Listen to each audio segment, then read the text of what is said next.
and international issues. And the chairman of the Presidential Council of Libya, Mohammed al-Manfi, has called for the organization of an international conference in Derna on October 10, dedicated to the reconstruction of Derna.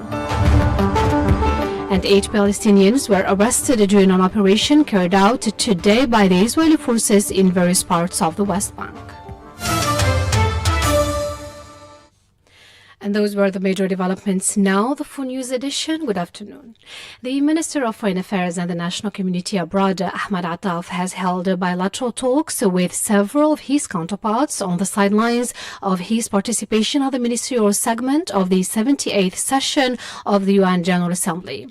He successively met the ministers of Foreign Affairs of Belgium, the Netherlands, the Sultanate of Oman, Yemen, Eritrea, and Venezuela. The Algerian diplomacy chief also received the ambassador of the United States and the U.S. permanent representative to the United Nations, Ms. Linda Thomas-Greenfield. The meetings were an opportunity to review the perspectives of strengthening relations between Algeria and these countries and preparing for the upcoming bilateral events. Meanwhile, the Minister of Foreign Affairs and the National Community Abroad met in New York with high-ranking officials of several regional and international organizations. Mr. Attaf met with the President of the Economic Community of West African States, ECOWAS, Omar Touray, the Secretary General of the Arab League, Ahmed Abul Ghait, the Vice President of the European Commission, Josep Borrell, and the UN Under-Secretary General for Peace Operations, Jean-Pierre Lacroix. The meetings tackled cooperation and partnership relations linking Algeria to these organizations and the perspectives of reinforcing them with the aim of effectively contributing to the implementation of peace, security, and development in the region in light of the efforts made by Algeria to make dialogue prevail with regard to finding a resolution to the crises in Libya, Mali, and Niger. And still with the activities of the foreign minister, he took part in African Union ministerial meeting to discuss the increase of terrorist threats in African countries recently as part of the preparation for an exceptional African summit, which will be held on this issue next year in Nigeria. The Minister of Foreign Affairs shed light on the threat of terrorism on the African continent, notably the Sahel region.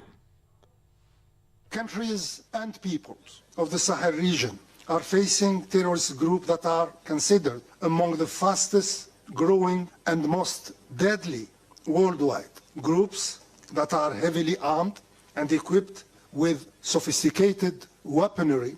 Groups that have expanded their control over huge geographical areas where they act as the de facto local authorities, and armed groups that are capable of displaying incredibly skillful military strategies. And he added that terrorism threat is a global threat, reiterating Algeria's conviction that fighting terrorism should include the root causes of terrorism. We need to make our case clear. What Africa is facing is not a local threat. It is rather a global threat, a threat that knows no border or nationality, a threat to which no one could be considered as immune. Drawing from its bitter but successful experience in the fight against this scourge, Algeria firmly believes that the two-legged approach is badly needed to address both the manifestations of terrorism and its root causes in the Sahel region and beyond. Development and security responses must go on par to ensure that we collectively address the issue at hand in a global, coherent, and comprehensive manner. In this regard, Algeria has called for an international conference on the development in the Sahel, as well as for the creation of a new model of peace operations that is more fit for counter-terrorism contexts. And in the end, the Algerian diplomacy chief stressed the importance of finding a new approach to fight against terrorism. In facing an evolving threat, we certainly need a new approach, a new commitment, and a bold engagement. Business as usual is no longer an option, nor a convenient position. Let me conclude by reiterating our firm conviction that time is of utmost essence If nothing is done now, the threat of this scourge and its implications will be awfully felt far beyond the region and the African continent. Let's know that these statements of the Algerian foreign minister were made at an African Union ministerial meeting devoted to the terrorist threats faced by African countries and peoples. And the Minister of Foreign Affairs also took part in a ministerial meeting of the representatives of the 5 countries due to join the UN Security Council as of next January. The 5 countries in concern are Algeria, the Republic of Korea, Slovenia, Sierra Leone, and Guyana. They were elected by the UN General Assembly last June as non-permanent members of the Security Council for the period extending between 2024 and 2025. The ministers of the 5 countries examined the preparations for or to adhere the Security Council, as well as coordination and cooperation with the other non-permanent members of the Council, with the aim of contributing effectively to the UN body and its principles, notably with the current challenges facing international peace and security. Still with national news, the Minister of Transport, Youssef Sharfa, has been received in Addis Ababa by the President of Ethiopia, Sahle Work Zewde, following the launching of a direct route between Algiers and Addis Ababa. The President of Ethiopia hailed the efforts made by the 2 sides to implement the commitments of the leaders of the 2 countries, notably those agreed upon during her working visit to Algeria in July 2022. The meeting was an opportunity for both parties to discuss ways and means to strengthen bilateral cooperation in several fields, notably economy and trade, and to discuss several issues of common concern. Both sides affirmed that the launching of a direct route between Algiers and Addis Ababa is a historic step that paves the way for a new dynamic in the bilateral relations linking the peoples of the 2 countries. 14 hours, 37 minutes Algiers time. You're still listening to Radio Algeria International. And the President of the National Observatory of the Civil Society, Noureddin Ben Brahim, and the UN Special Rapporteur on the Rights to Freedom of Peaceful Assembly, Clément Nialetossi, fully the main challenges experienced by the Algerian civil society and its achievements. The meeting centered on the current state, opportunities, achievements, and challenges facing the civil society in Algeria through different phases, as well as the national and international context, until the creation of the National Observatory of the Civil Society as a consultative body to the President of the Republic, entrusted with setting up a framework for dialogue, consultation, proposals, and analysis of issues related to the civil society and improving its performance. Both parties discussed the most important projects of the observatory aimed at promoting and strengthening the role of civil society. And to the Middle East now, 8 Palestinians were arrested during an operation carried out today by the Israeli forces in various parts of the West Bank. The news agency Wafa stressed that the Israeli army's operation targeted the areas of Jenin and Al Khalil. Earlier, Palestinian sources affirmed that 28 Palestinians were wounded in incidents with the Israeli forces in the Gaza Strip. This brought to 88 the number of Palestinians wounded this month in separate incidents with Israeli soldiers in the occupied Palestinian territories.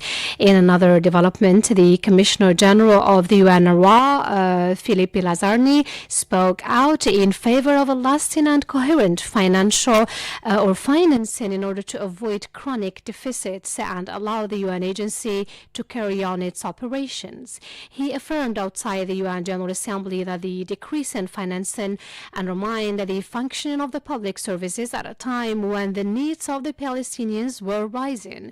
Such a situation is described as absolutely unbearable, occurred at a time when the region is stricken by many crises.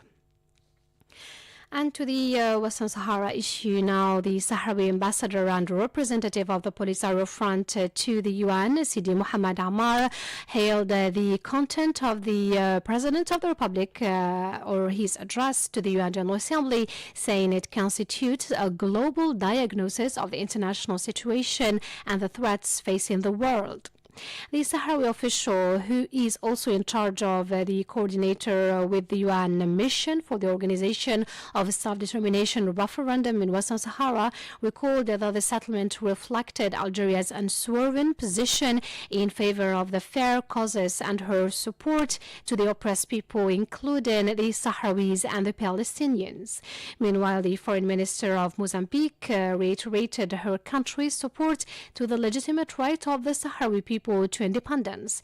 During a meeting held outside the UN General Assembly with her Sahrawi counterpart, she stressed the necessity to speed up the decolonization of Western Sahara, considered last Africa's colony.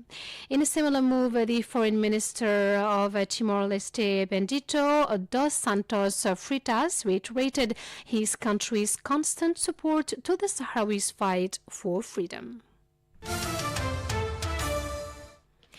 14 hours 41 minutes Algiers time. You're still listening to Radio Algeria International.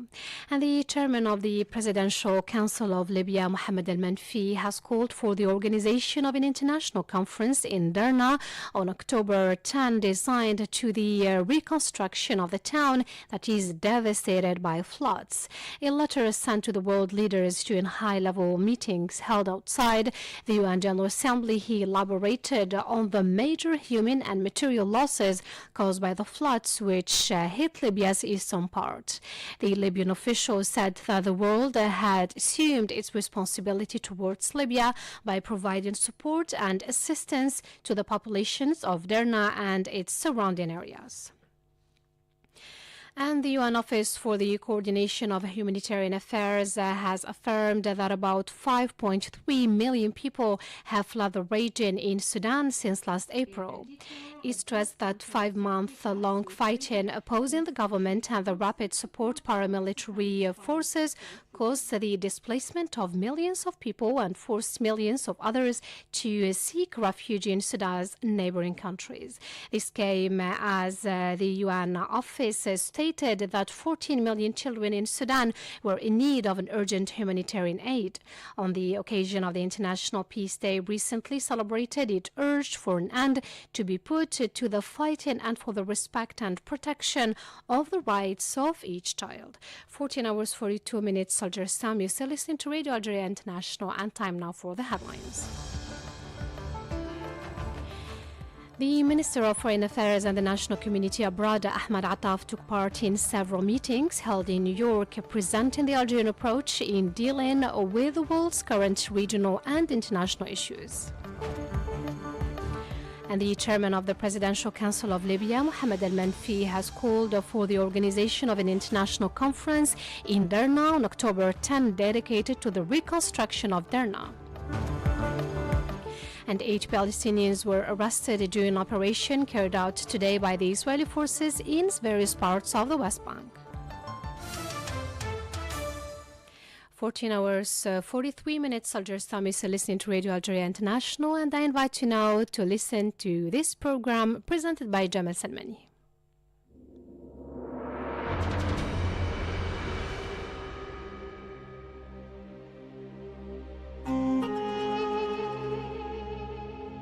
Welcome to